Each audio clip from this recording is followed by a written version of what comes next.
How can I help you guys? Okay. First of all, could we record this interaction? Sure. Is that okay? Yeah. Don't mind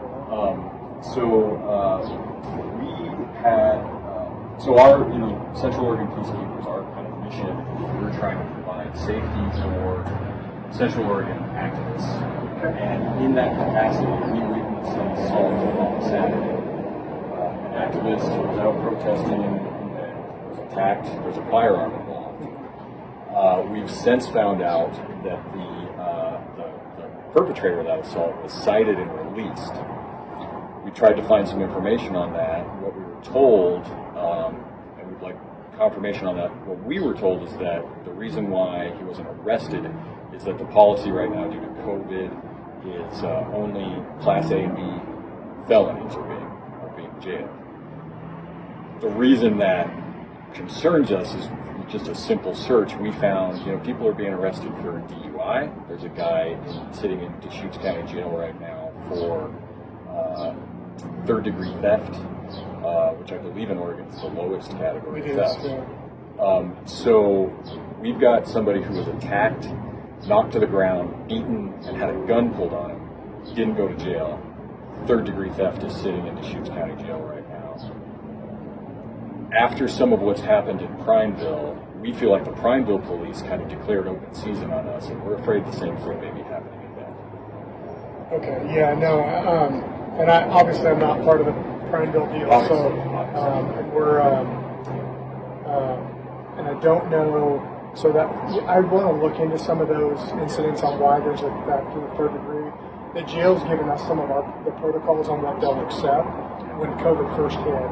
And so that's it's a pretty substantial list of what they'll accept. And there are major crimes, so theft would not be included. But there's some areas where if they've had a conviction for failure to appear, or if they have more than 10 charges, or they continue to be a risk, like if they're going to go out and continue to cause more crimes, then there's some caveats there where the jail will accept them. And we've been working with the jail on that when we come up with those instances. So I don't know some of those circumstances, but there could be more to those. I just want to look into them. Right. Another reason why it is concerning to us is actually the officer who took the statement from the victim was wearing it was either a patch or a sticker, thin blue line iconography. The victim asked that officer why he was wearing that symbol. And the officer wouldn't answer the question, and then we have this case of, and then the attackers are just cited and released, and it all kind of builds up to feeling like maybe activists in this town aren't really being taken seriously, and maybe attacks against us aren't being treated as if it was an attack on someone else. So I'll definitely look into the thin blue line. That's not, as you can tell, I don't have that. So I'm the captain over the patrol division, so these would be my folks. If that's the case, I would definitely look into that. We don't have those on our cars, and so that would be something we definitely want. But I personally read the reports, and we talked to, I think, 10 witnesses. I think they did a very thorough job on the investigation. We're working really closely with the DA's office to make sure the right thing happens. I don't think that's the issue. I think we are doing our best to protect everybody in the community, especially based on that report from what I saw. But I'm clearly open to if we can do things different in the future, 100%. It's not that we didn't want to, take further enforcement action. It was really that we were, we're kind of bound by some of the stuff with the jail, really due to COVID right now. Right, and that's really the answer we're trying to get. It's just if we could get some sort of reconciliation between the answer that you're only jailing people for really serious things makes sense, and that's a reasonable answer. But then it's hard to reconcile with publicly facing available information that says you're locking people up for DUI, you're locking people up for third-degree theft. I believe there are actually other fourth-degree assaults that were maybe even taken into custody the same day. And so all of those things really give us a lot of if it was domestic violence, that would also, so assault 4 which is the lowest level assault. But if it's domestic, then that's different. And again, it could be that state police is operating different, or Redmond, or they're all dropping off in Deschutes County. So I don't know that. I can tell you that we're trying to abide by what the jails provided us with those limitations to try to keep the population, so we're not kicking out somebody more dangerous. And we definitely want to make sure that we're not overpopulating to where they're kicking somebody out that should be in jail. So I'd have to look into those or know specifics, but I could see that being an issue. If you're seeing that, right? Well, we're especially concerned right now because one of the news outlets actually released the victim's first and last name, and so we've got his attackers are out walking free. Social media is already attacking him. There've been comments like, "This is why you don't bring a bike to a gunfight," right? So his attackers are out there walking around, and his full name is already floating out there. That's public information. Right. I mean, we can't keep that from happening. That's public information. But we could have the people who pulled a gun on him be in jail. So Again, and again, I mean, we don't run the jail, Right. so I don't want to. So how hard would it be going forward to make that one of the exclusions or one of the things that makes somebody stay in jail? How kind of dialogue start with the folks that are running the jail and say, It's possible. if It would a be. protester is attacked in our town, we won't stand for it, and this is a qualifier, you get put in jail.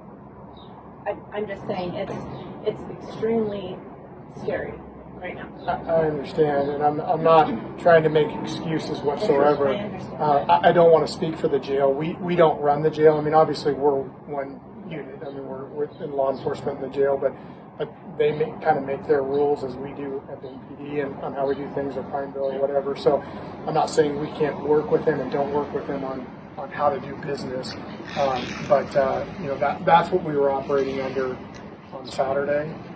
If that can change, I'm totally fine with that. I mean, it's we arrested him, we just didn't lodge him based on that. So if it meant that we would take him to jail, that's all. We would. Respectfully, I would like to push back slightly on that because the decision not to arrest was made by a Bend police officer, not by the sheriff's deputies who run the jail. So that was a decision. The original decision not to arrest was made. Oh, absolutely. Yeah. We made the arrest. We just can't lodge if they're not going to accept them. That's my point. I'm sorry. I'm not trying to be argumentative. No. What I'm saying is it appears that the initial decision not to even try to lodge them was made by EPA. That is correct, based on the protocols they've told us. Okay, so that's what we're really trying to get an answer on. Is a clear. We have a clear set of protocol from the start of COVID to reduce the population based on these criteria, and that was with. Again, it wasn't me, but that was my understanding. That was through the presiding judge here at Deschutes County. So with that authorization, And you can send us that like a written. that is written policy. probably not something I would. Not that I'm afraid to send it. It's just the jail's document. So I would want to direct you guys to the jail to get that.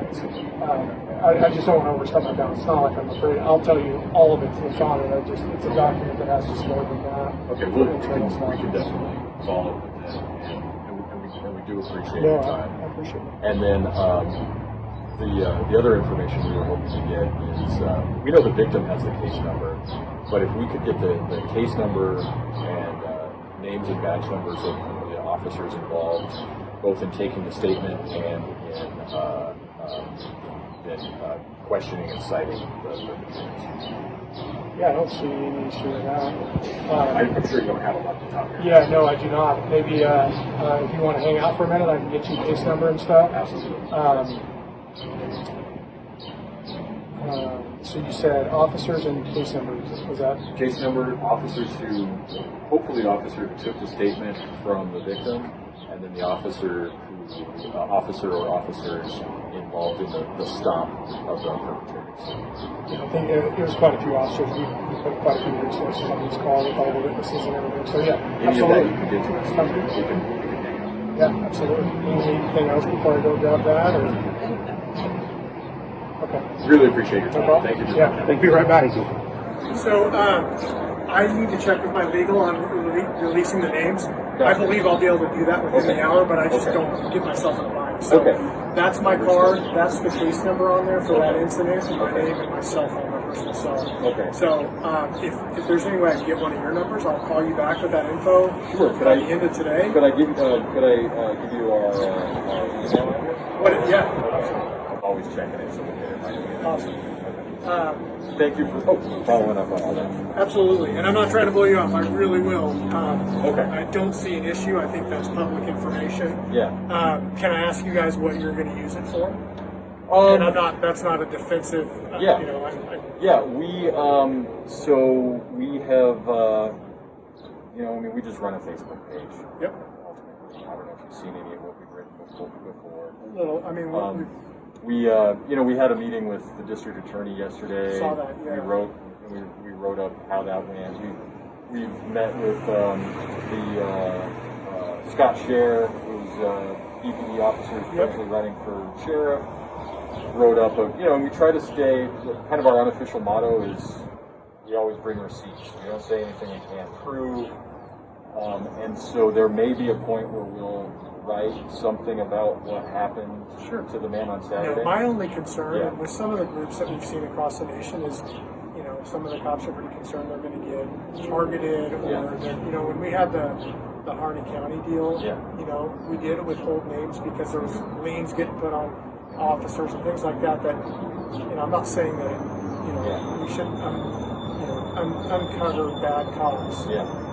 That's the rights of all of you. I don't disagree with that whatsoever. Yeah. But at the same time, there are groups out there that are maybe targeting officers, and I don't know you guys. No, sure. And at the same time, and we're in the process of building a reputation for our group, so you don't know what we're about yet. I did see your recap on so that was good.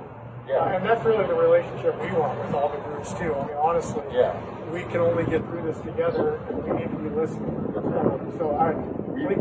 got a lot of respect for Lieutenant Beekman. He's been doing a lot of great work, reaching out to the community, and we've written about that. And and then on the other hand, we've been really critical of Prineville police. They're going about it a very different way. So we really want to do the right thing, and we do want to do the right thing for this community. Honestly, that is the truth. But we've got a captain of the BPD standing out in front of the office talking to us right now. So that's something. You will always get me standing out here talking. That's really something, and it's a lot more than maybe a month ago. It's more than we probably expected. So it's something. That's good, and that will continue. Okay. And I will get back to you at this email. Okay. If you don't hear from me by 4 o'clock this afternoon, call me on that cell, because that's either because I got the email wrong or something, because I will get back to you. Okay. We really appreciate it. Awesome. Again, I'd shake your hand. Yeah. You know how we are. So, get him an elbow bump or have. Take care, guys. Okay. Really would follow up with the sheriff's office, which I'm sure you're doing on some of the jail stuff. Yeah, we'll do that. And if you're hearing something different, I'm all ears. Okay. So, all right, guys.